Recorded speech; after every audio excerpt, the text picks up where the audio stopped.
Hey guys, Geiger United with Pokemon Crystal. Wait a minute. There are no Chimchars in Johto! What are you doing here, Gaia? This is the wrong game! Get out of here! Sorry. Hey everyone, this is Power to Mario and Mega Freak 400 with Pokemon Crystal Dungeon, apparently. Is it? No. Our name's CrystalStarStudio, ain't it? True, we are. Anyway, we are in Dark Hill. Oh, I gotta go get up my, hang on. I gotta go get my info page. Your info page. Oh yes, because we have to describe what is in this place, even though we've never been here because it's in the future. Technically I could not describe anything because the truth of the matter is, you're, like, for recruiting, you can't recruit anything, so any Pokemon you wanted to be able to recruit, well, that's not gonna matter because you can't recruit them. But it's still nice to know what's in here. So Dark Hill is a 15-floor cave. It's in the future, so you can't return. It has mostly ghost Pokemon. You have Gliscor, Misdrevious, Ghastly, Bayonet. Is it Bayonet or Bayonetta?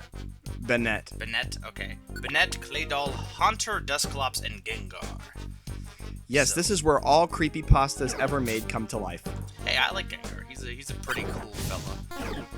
And there is no rust drops, no traps, none of that fancy stuff. I love how you say rest stop. It reminds me of Delfino Airstrap. Well, come on, I don't pronounce things that badly, do I? Okay, probably. I'm gonna have to get back with you on that tomorrow. I talk fast, okay? That's just something I do, naturally. You could be one of those guys in the infomercials that says all the disclaimer information. They don't even do that anymore. Now they just flash it quickly, usually. Like now... We don't care about legal liability for you. Just try our product and... You may explode, but, you know, it's worth it if you cure your stomach ache. You may get rashes all over your body. It's okay. You may turn into a porcupine. Or a hedgehog. And run really fast. No, wait, no, now we're getting into strange territory. Anyway, yeah, Dark Hill's not really... Actually, I found most of these future dungeons weren't that hard. I don't know why. It's... You know, I almost feel like some of the earlier dungeons I had trickier time with. These later ones I didn't have much trouble with for whatever reason. I had one instance where I don't think it was Dark Hill. I think it was another dungeon in the future where I ran into 10 consecutive rooms with staircases. Yeah, see, that happens too. You tend to get like a lot of like staircase. It's like I always force myself to explore a little bit usually because it's like, you know, well, there's high level Pokemon too, so if you miss out on the experience, yeah, that's kind of a trip thing that'll trip you up. That's the one thing you want to keep in mind, especially early on. You want to actually wander a bit because if you just keep skipping, that's why actually I have Pure Seeds. I think I have Pure Seeds on me, but I have them just to be safe. But I usually don't even use them because it's like I'd rather get the experience. You using Pure Seeds is like PK using Swift Soul in Sacred Stones. But the only time I've used a Pure Seed so far was to escape Kecleon, and I think that was a justified reason, because Kecleon would have killed me. Whatever. Okay, so I'm not gonna learn Facade. Is Facade right? I think I'm correct. Facade. Well, you know what? Screw you. Screw you and your fancy English. It's a French word. Well, your fancy French then. Oh, by the way, the Olympics has started as of a few days ago, actually, before the opening ceremony, and the French still don't have any medals. Well, yeah, but this is gonna be Wednesday's episode, so that's gonna be totally irrelevant by this point. Oh, you know, they may have an. Well, okay. For all you know, they could have won the entire thing. They could have swept the competition. I'm a clairvoyant. I can see the future. I can see the future. Now, I heard actually, and I want actually your take on. I heard from some people that the Olympics openings were really awesome, and then from other people that they really sucked. What did you think? I liked it a lot. And this is a little political thing, but in the 2008 Chinese the Olympics in Beijing, China, they had a girls I think sing the Chinese national anthem. That wasn't actually the singer, because the actual singer of the anthem was, let's just say they deemed her uglier than the girl they used for the stage performance. And they lied about her actually being the singer. So I'm really glad that they were transparent in that regard. As far as the kids singing. In terms of Britain? Yeah, they had, for all the different, they had a section where they had the 4 different regions of the United Kingdom: Northern Ireland, Wales, Scotland, and England. They all had different songs tied to them, and they had an actual choir singing, a children's choir singing, and they were all actually singing. So I liked it though. They had a 100-foot tall inflatable Voldemort at one point. Oh well, you know, that's always nice to have at the Olympics is Voldemort. I know, I'm not really. I'm not really into sports, so I'm not real. That's not really my cup of tea. They have equestrian. What? They have equestrian as a sport. Yeah, but okay. I like ponies. It doesn't mean I like to watch people ride ponies. That's boring. Well, that's horses. But... Well, horses. Well, yeah, you could have like a subset of an equestrian club where people only ride like miniature horses, and that'd be just hilarious. I would actually watch that because that'd be funny. To see people riding. They probably kill them. People be heavy riding these little mini horses. We're getting off topic. Anyway, Claydol. Yeah. Well, I mean, Claydol. Speaking of Claydol, we see one of the first Pokemon that can actually hover above walls. Oh yeah, I do want to point this because I think it takes me a while to finally figure this out. I was thinking that the reason why I couldn't hit Misdrevious was because, it doesn't get affected by fire. No, you can't attack it because it's on the wall. You had to wait till it gets on the not wall, basically. Yeah, I didn't actually know that. I think that's the case, because the thing is, I kept trying to attack it, and no matter what, as long as it was hovering over the wall, it wouldn't. And I don't know when I figured it out. It might actually be a long time, because there are enemies in the future that can hover over walls. And I just, for whatever reason, couldn't figure out the fact that, the wall was the reason. They also won't be affected by seeds or orbs, if I remember, because they're not actually within a few spaces in an open space. They're in the wall. So the walls are broken. Mm-hmm. Not physically broken, but you know what I mean, like Colin broken. They'll also, supposedly according to this, they'll also use Spite a lot when they're on the wall. I think it reduces the PP of the last move, so it basically they're trying to drain you so you don't have any moves left. And that's smart. It's a smart technique. I mean, you don't really see that many smart AIs nowadays. I don't know. I think AI has gotten better since. I would assume it would have been, but the one thing that's odd. This is kind of off topic, but like difficulty level, right? When you go through like a game like a platformer, the game gets harder as you continue on, right? Yes. With RPGs, it's odd though because you want to do that, but at the same time, you want the player to feel like they're growing because you have a level system. So because of that, the player grows stronger and the enemies grow stronger. So the difficulty level never actually. On most games, never actually gets harder because you're getting stronger as the enemies are getting stronger. And if anything, it sometimes gets easier, you know what I mean? And I don't know how they can fix that, because I think that's one thing that's kind of frustrating about RPGs is there's no increase in difficulty to it because of that. Because while the enemies get, stronger, you also get stronger. What about Chrono? I listened to your review of Chrono Cross. Didn't Chrono Cross try to amend that issue? With Chrono Cross, well, technically with Chrono Cross you do get stronger. But with Chrono Cross you do get stronger, but the thing that was, I guess the thing with Chrono Cross is because the battle system made it so easy, eventually it got to the point where these enemies were doing these massive attacks, and with Chrono Cross your HP never. It's not so much that you get stronger in Chrono Cross, it's more so that the battle system is advantageous for you. Because, when you level up in Chrono Cross, you only level up when you beat a boss, basically. You only, get a huge level boost.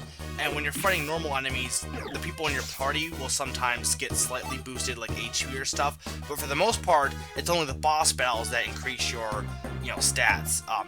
Obviously, your armor can increase stats, too. And this applies to people who aren't in your party, not the small boost, but the overall party-wide boost from the bosses.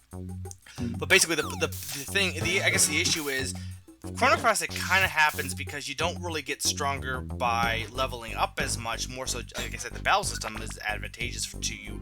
So eventually, when the bosses get these stronger attacks, some of the battles can be harder.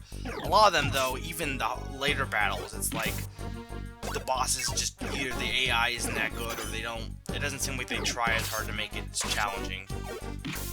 Yeah, I'm gonna just keep bouncing back to this example, but when I was playing Final Fantasy 12, they started to make it so that, you know, even if you max out your levels for the really difficult parts of the game, it's extremely reliant on what techniques and magics that you actually use.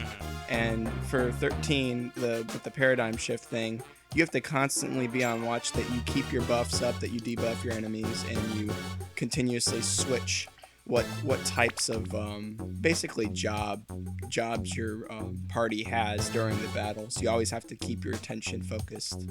That kind of I like that, like you're talking about improving RPGs so that, you know, it's you get stronger, but then you also still maintain that challenge level with whatever you're doing in the game. And I mean, that's the case. That's the case with this game too, to an extent. It's like, you know, the beginning actually seems harder, but once you start leveling up, the enemies just don't, you know, match up for whatever reason. You know what I mean? They just don't. I was watching you. I was about to say Scratch. Yeah, I didn't. Oh, there's Dust Noir's brother.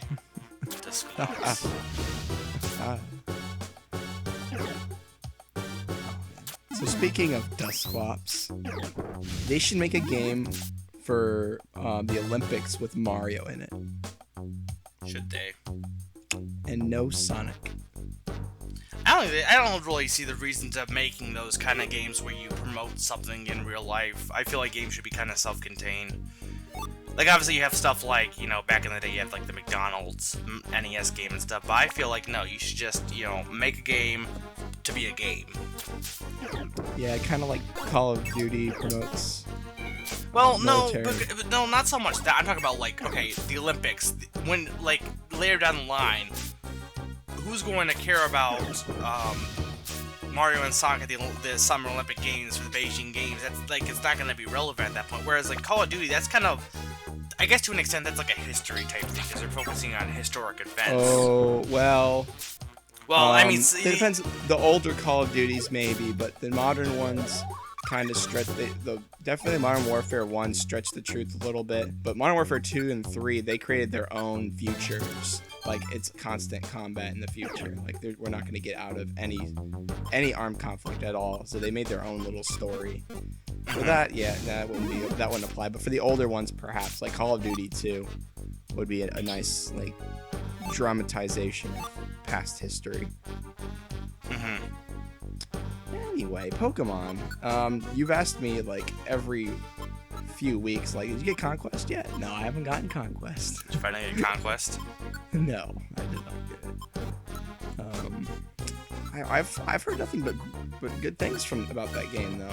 It's one of those undersold games. Like, you know what I mean? It's a good game, but not a lot of people talk too much about it. I think that's the case with this too, and I think, you know, it seems like some of the spin-offs, or not even spin-offs necessarily, but it seems like some of the side games like this, they don't get as much attention for whatever reason. Like, everyone talks about, like, Galaxy 2, but you never hear anyone talk about, like... Fundamentals. What? Mario's Fundamentals. No, I'm talking about good games. I don't think Fundamentals is a bad game, but it's not like... It's just like chess and stuff like that. It's not like anything amazing. Oh, well, Superstar Saga is a loose example. It kind of relates because it breaks from the typical Mario game mold. Because Mario's, you don't think, well, Super Mario RPG kind of ruins that, but you don't really think Mario and think Super Mario, an RPG game right away. You usually think of Super Mario World or the original Mario Bros. Game where they're platforming. Like, for this one, this isn't like your typical Pokemon game. You don't have a party of 6 Pokemon. You're battling trainers. You're battling actual Pokemon, and it's a dungeon crawler. Yeah. Not a adventure RPG kind of game. I think we're almost actually done with this dungeon. It's almost done. Dark Hill. Dark Hill is not that dark. Yeah, it is. It's kind of dark. If there's no light, the sun never rises, there should be barely any light at all. But yeah, we have night vision. Ooh, maybe I lied about light. I like to think that that's the cluster of lights is what remains of Treasure Town. I always like to think Yeah, that's but that's what that stockade is. though. Oh, is that the stockade? Yeah. Okay, well, still, I would always like to think that that's Treasure Town. Never mind. Yeah, so that seems really far away. We've gotten pretty far.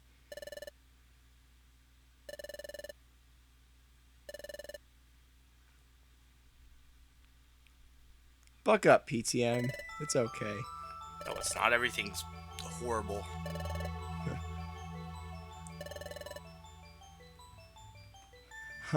I see the future and I want to paint it black. I don't think I understand time. Right now, the guild doesn't exist. No, well, no, it does exist. It exists back in the past. We miss everyone. We're sad. You're being very depressing right now. You're just bringing down the house. Or not bringing down the house, bringing down the mood. Maybe we should go to Frieza Planet 419. No, we're not going there. Goes No there. one goes there. But yes, I am being the awesome person that I am, and I'm going to cheer you up because I'm so awesome. Oh no, Mega's a monkey! I'm always a monkey. Think of something. Think. And I do have something to suggest. Let's find Grovyle. Yeah, you can technically beat him. No, we want to ask him something. Let's ask him how he knows us. Well, I mean, he obviously knows stuff about the future, and obviously he's more nice to us than to Dustnor, so it makes sense to go after Grovyle, not Dustnor, and see if he can help us. Well, he's nicer in the fact that he wasn't the one that tied us up to the stockade. So He's nicer in the fact that he's not trying to kill us, so, you know, we'll take what we can get. But you're being stubborn, obviously, because that's what you do. You just are stubborn and won't refuse, accept the fact that Grovyle could never be good. But the Great Dusknor. No, screw him. Who needs him? But he's a great adventurer. Liar. I don't even know how he is. What has he adventured to? Everywhere. No. He can move across time. I mean, he can do that. Dusknor does that. No, not by himself though. He gets help for that. He can. Dialga can send him anywhere. He's the master of time. You do wonder, like, they never really utilized time as much as they could in this game. It's just kind of like time is like one place and another place. They don't have the fact that you can technically go further back in time, or it's kind of like time is treated more like two different worlds than it is treated like actual time in this game. Yeah, Red Alert 2, or I think Yuri's Revenge, Command & Conquer does a really great job of demonstrating that you can go farther back in time depending on how much energy you put into the time machine. We don't have a time machine. We have a rabid, once legendary Pokemon that wants to kill us. Oh, we do have some other... Well, we'll get to that. But anyway, yes, we are going to now go together to find Grovyle, and you are now a little bit more cheered up, which is good. No one likes a depressed Pikachu. So next time, our optimism will shine through as we explore another gloomy dungeon. Which is probably the only place Grovyle, or is probably the place Grovyle is, which is, I believe, Sealed Ruins. So next time we will explore the Sealed Ruins. So see you guys. Adios.